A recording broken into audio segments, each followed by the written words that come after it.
দিচ্ছি। হ্যাঁ তোরা বস বস বস বস। কি বলে বলতো? বিধি দেখতে যেতে হবে। হ্যাঁ বিপুল, জি স্যার। আচ্ছা এই মেয়েটা গেল কোথায়? আমি কেমন করে করবো স্যার? বিপদ হয়ে গেল বলো তো, এখন কি হবে? ওর গার্জিয়ানকে আমি কি বলবো? আচ্ছা ঠিক আছে, এবার খুঁজে দেখো একটু। ঠিক আছে স্যার, আমি খুঁজে দেখতেছি। সত্যি বিধি কোথায় গেল? কি জানি, যে নির্জন জায়গা, কোথায় গেল মেয়েটা একা একা? আচ্ছা আসো আসো, আমরা ওই দিকটা একটু দেখি। আচ্ছা ঠিক আছে, চলো আমরা দিকটা খুঁজে দেখি।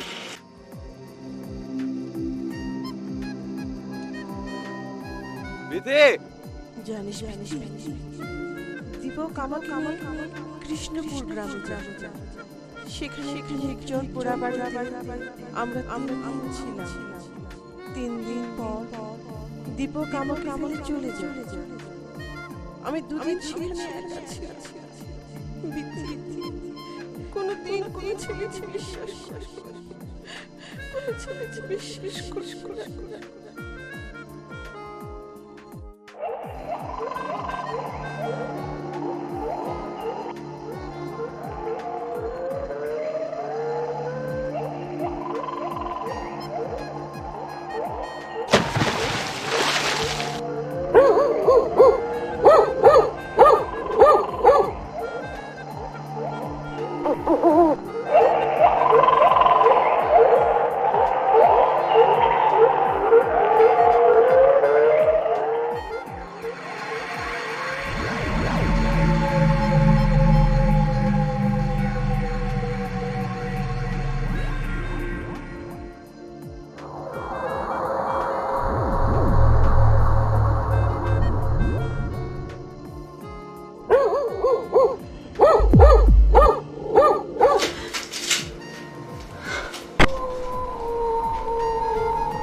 একটু ঠান্ডা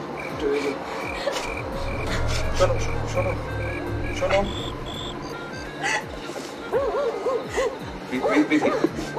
আমার কথাটা শোনো।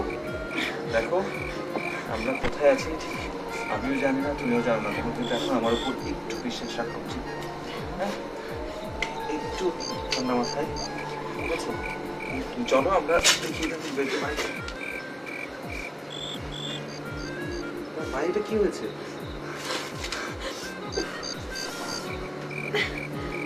আচ্ছা তুমি আসো, একটু ভিতরে আসো তুমি আসো। ধরো আমাকে,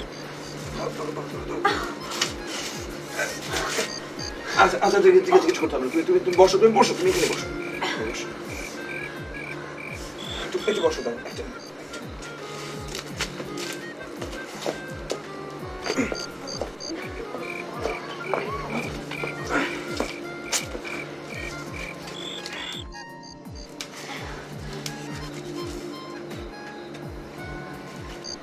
এগুলো কি করছেন? দেখি একটু। কি করছেন? এটা হচ্ছে লতা পাতা। আমি শুনেছিলাম যে আদি যুগের মানুষ যারা ছিল তারা নাকি লতা পাতা দিয়ে ট্রিটমেন্টটা করতো। তো একটু করে দেখি ঠিক হতে পারে। একটু ধরবে? শক্ত করে।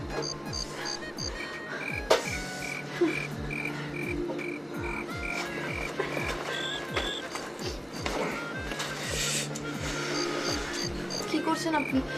কিছু করছে না, দেখি দেখি অনেক ঠান্ডা। একটু সামনে।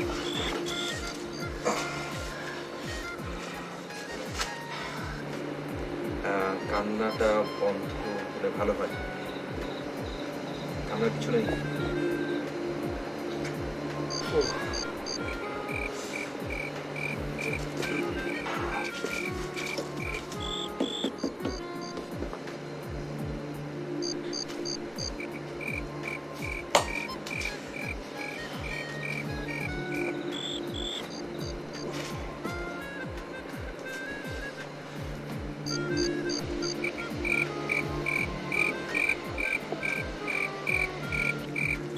আমার অনেক ভয় করছে।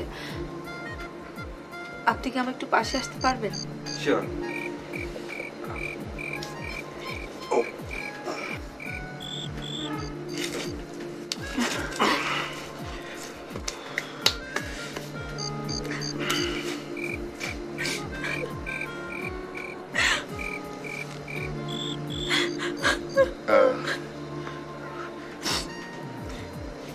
বিধি বিধি কান্নাটা থামাও।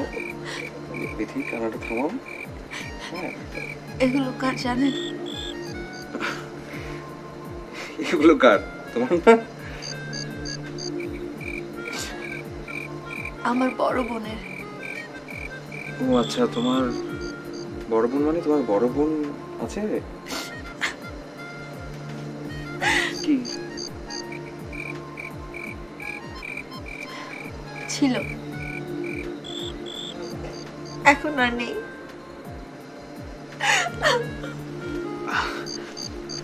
বিধি বিধি বিধি বিধি বিধি আমার কথা কথা আমরা কিছু বুঝতে পারছি না। কি হয়েছে তুমি আমাকে একটু বলো প্লিজ।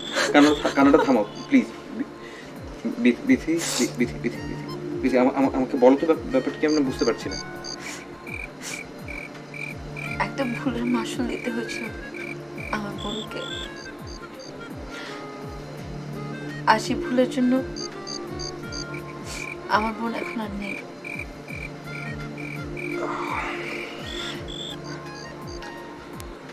দেখো বিধি, আসলে একটা ভুলের মাসুল কোনো মানুষের জীবনের সমাধান না, বরং ওই ভুলটা থেকে আরো অনেকগুলো ভুলের সৃষ্টি হয়, তৈরি হয়। ইনফ্যাক্ট সেই কারণে দেখা যায় আরো অনেকগুলো মানুষের লাইফ কিন্তু অনেক কমপ্লিকেটেড হয়ে যায়, সহজ থাকে না। তুমি কি প্লিজ আমাকে একটু খুলে বলবে কি? আমি না বুঝতে পারছি না।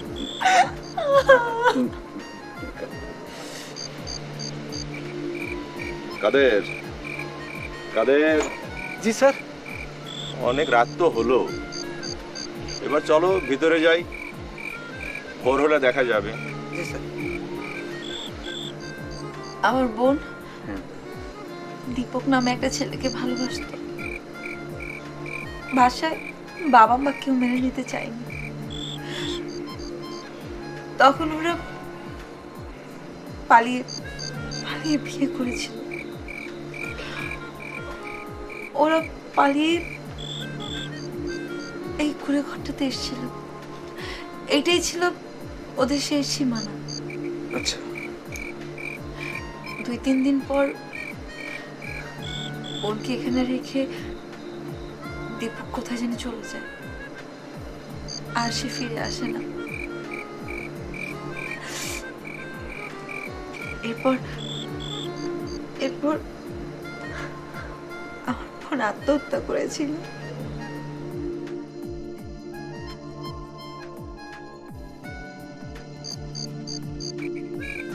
তুমি শোনো, দেখো আমি বুঝতে পারছি যে তোমার এই জায়গাটাতে এসে অনেক বেশি খারাপ লাগছে। কিন্তু এখন তুমি যদি কান্নাকাটি করো, ওই কান্নাকাটি করো, এই যে আশপাশে কিন্তু আমরা কাউকে দেখতে পাচ্ছি না, অনেক হিংস্র জন্তু জানোয়ার থাকতে পারে। তারা কিন্তু তোমার কান্না শব্দ এখানে চলে আসবে, আসার পর দেখা যাবে আমাদের দুজনের অবস্থা খারাপ হয়ে যাবে। এটা কি ঠিক হবে? প্লিজ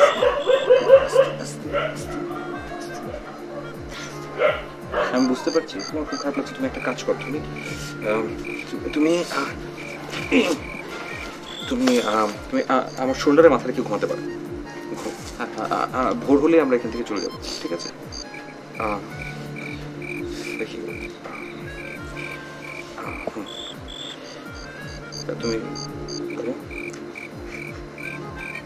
কান্না, একদম কান্না না, একদম না।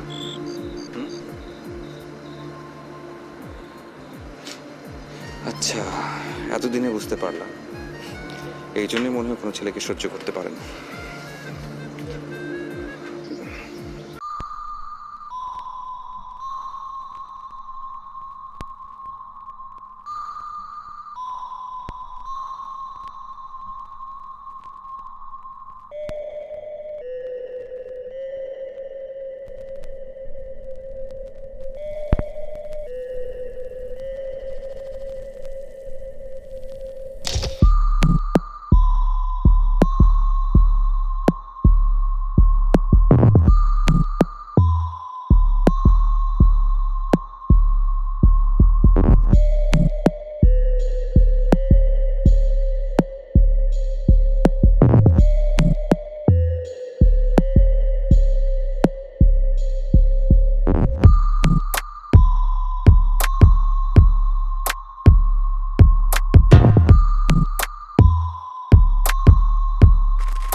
আর বলিস না, হঠাৎ করেই পেটে মোচড় দিল তো সামনে একটু এগিয়ে দেখলাম যে একটা মানে কুড়ে ঘর দেখতে পেলাম, তো তখন ওইখানে চলে গেলাম। আর বৃদ্ধ মহিলা ছিল, উনি আমাকে আসতেও দেয়নি। জঙ্গলের ধারে কিসের কুড়ে ঘর? কেন তুই দেখতে পারিস না? এখান থেকে তো আলো দেখা যাচ্ছিল। আলো কই না তো, আলো তো কেউই দেখিনি। ভালো কথা, তুই তো ফিরলি, তুই শুভ তো এখনো ফিরলো না। শুভ কই? কে বললো শুভ ফিরলো না? হ্যাঁ, আমি তো আরে তুই উপরে নাম। হ্যাঁ নিচে নাও। আরে নাম না বাবা। হ্যাঁ উপরে রাতেই ফিরেছি। রাতে ফিরবার পর দেখলাম তোমরা সবাই ঘুমাচ্ছ, তখন আমি আর কি করবো, ভাবলাম যে এখানে এসে ঘুমাই। দোস্ত এত কথা করছিস কে? নিচে নাম।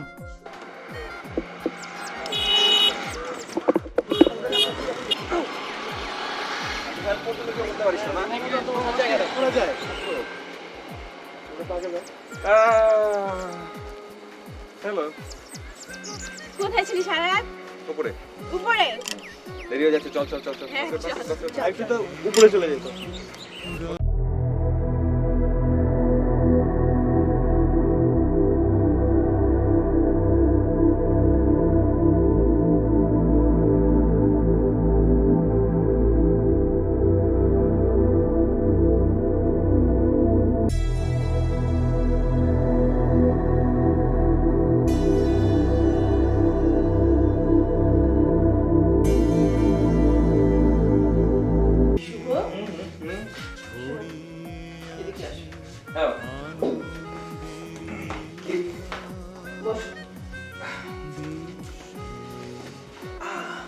হ্যাঁ বসলাম, বলো। পিকনিক কেমন কাটলো বাবা? অনেক ভালো, খুব মজা হয়েছে মা, অনেক অনেক ভালো হয়েছে। শুনলাম বিথি নামে মেয়েটা নাকি হারিয়ে গিয়েছিল, তাকে খুঁজতে গিয়ে তুইও নাকি হারিয়ে গেছিস। হ্যাঁ মানে, কিন্তু তুমি এটা কি করে জানলে? রাতেই তোর ফোনে আমি ফোন দিয়েছিলাম, তোকে না পেয়ে সোহাগের সাথে কথা বলি, ওর কাছ থেকে সব জানতে পারলাম। হ্যাঁ, ওরকম একটা ঘটনা ঘটেছিল, তো তা বেশিক্ষণের জন্য না। তারপরে আমি ওকে পরপর পেয়ে গেছিলাম। তারপর আমি যখন পেয়ে গেলাম, আমি কিন্তু রাতে অলরেডি ফিরেও এসেছিলাম। আসার পর দেখি যে ওরা সবাই ঘুমিয়ে পড়েছে। এখন ভাবলাম যে সবাই ঘুমাচ্ছে, এত টায়ার্ড, এই জন্য কাউকে আর ডেকে তুলিনি। আমি বাসের ছাদের উপর ঘুমাচ্ছিলাম। আমাকে একদম মিথ্যে কথা বলবে না। সে যাই হোক, শোনো, তোমার সাথে আমার খুব জরুরি একটা কথা আছে। হ্যাঁ হ্যাঁ মা, বলো কি কথা? আমি তোমার বিয়ে ঠিক করে ফেলেছি এবং আমার পছন্দ করা মেয়েকে তোমাকে বিয়ে করতে হবে। এটা কি কথা বলো মা তুমি? মানে আমি জানি না চিনি না এমন একজনকে আমি বিয়ে করবো নাকি? শুভ, তুমি আমার কথার অবাধ্য হবে না, এই বিশ্বাস আমার আছে। সব ঠিক আছে মা, কিন্তু আমি এভাবে একজনকে বিয়ে করতে পারি না মা। আমি তোমার কোনো কথাই শুনবো না। আমি তোমার সাথে এ ব্যাপারে আর কোনো কথাই বলতে চাচ্ছি না। শুভ, শুভ, শুভ। কার সাথে তোমার বিয়ে ঠিক করেছি সেটা নিশ্চয়ই তোমার জানার কোনো প্রয়োজন নেই, কারণ ছেলে ঠিক করেছি আমরা, আর বাবা মা কখনো চায় না ছেলে মেয়ে অসুখী হোক। কিন্তু কিসের কিন্তু? কোনো কিন্তু নয়। তোমার এক বোনের ভুলের কারণে আমাদের ঘরের সবার সুখ শান্তি শেষ হয়ে গেছে। এখন তুমি কি চাও তোমার কোনো ভুলে আমাদের এই পরিবারটা গোরস্থানে পরিণত হোক? না বাবা, আমি এমনটা চাই না। আর এছাড়া আমার তেমন কোনো পছন্দ নেই। তোমাদের কথাতে আমি রাজি আছি। আমি জানতাম মা তুমি আমার কথার অবাধ্য হবে না। দোয়া করি মা তুমি সুখী হো। আমি সব কিছু শুনেছি বিথি। শুভর কি হবে? ও কি বিষয়টা জানে? আমার করার কিছু ছিল না। আমি মা বাবার বাইরে আমি কিছু বলতে পারি না মা। আচ্ছা তুই প্লিজ শুভকে কিছু বলিস না। তুই জাস্ট শুভকে চিঠিটা দিয়ে দিস। আরেকবার ভেবে দেখলে হতো না বিথি? আমি মা বাবার কথা আবার বলতে পারবো না। আসি।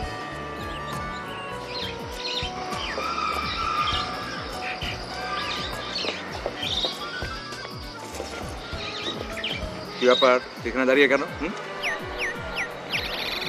কি বিথি তোকে এই চিঠিটা দিয়েছে।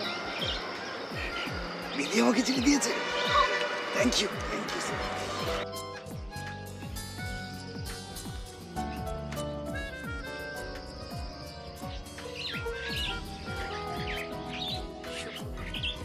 জীবনের সবচেয়ে বড় সাহায্যটা আমি তোমার কাছ থেকে পেয়েছি, আর আমার কাছ থেকে তুমি সবচেয়ে বড় আঘাত পেয়েছি। প্রেমের প্রতি আমার প্রচন্ড ঘৃণা। যখনই প্রেমের দূরে তোমাকে বাঁধতে চাই তখনই বাধা পড়ে গেলাম। আমাকে ক্ষমা করো, আমার দোষ।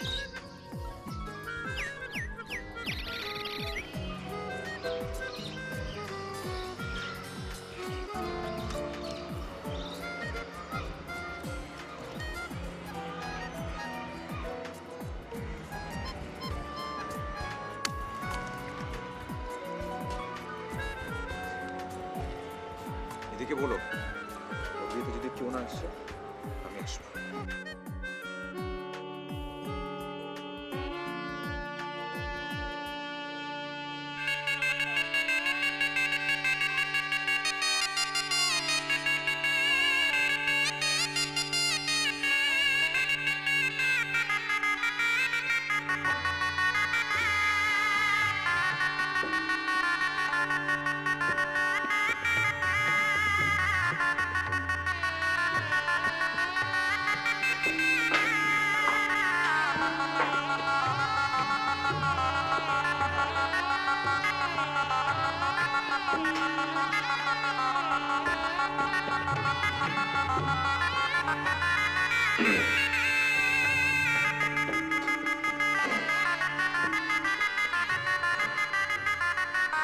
শুনেছি আপনি একা থাকতে পছন্দ করেন, কারোর সাথে খুব একটা কথাবার্তা বলেন না। সেজন্য আমি ঠিক করেছি আপনি এখানে একাই থাকবেন, আপনাকে কেউ ডিস্টার্ব করবে না। আমি বাইরে রুমে আছি, আপনার কিছু প্রয়োজন হলে আমাকে ডাক দেবেন। যাচ্ছি।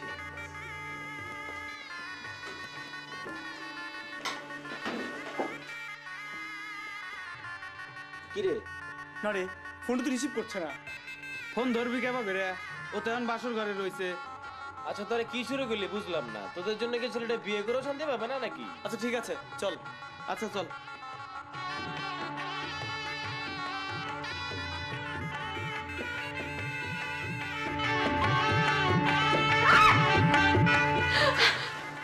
কি হলো কি হলো কি হলো চিৎকার করছেন কেন আপনি? কি কি কি কি? আপনি আচ্ছা লোক তো, হ্যাঁ আমাকে একা ফেলে আপনি চলে গেলেন। আমার বুঝি ভয় করবে না? আচ্ছা, আপনার ভয় করছিল বুঝি? না আমি ভালো আপনি আবার একা টাকা থাকতে চান সেজন্য চলে গিয়েছিলাম। কিন্তু প্লিজ আপনি এভাবে চিৎকার চেঁচামেচি করবেন না, আপনি এভাবে কান্নাকাটিও করবেন না, কারণ আমার মা খুবই স্ট্রিক্ট একজন মানুষ। পরে দেখা গেলো এই কারণে আমাকে মারধর করলো, আমাকে বকাঝকা করলো। Please don't do it. তুমি আমাকে একা ছেড়ে কখন কোথাও যাবে না। আমি তো আসলে যেতে চাই না, আপনি তো আমাকে দূরে ঠেলে দেন বারবার। আমি কোথায় তোমাকে দূরে সরে দিয়েছি? যখন তোমাকে কাছে পেতে চেয়েছি তখন তুমি দূরে সরে দিয়েছো। আর কখনো কোনোদিন দূরে সরবো না, কোথাও যাবো না। কখনোই না। সারা জীবনের জন্য পাশে থাকবো। প্রমিস। প্রমিস।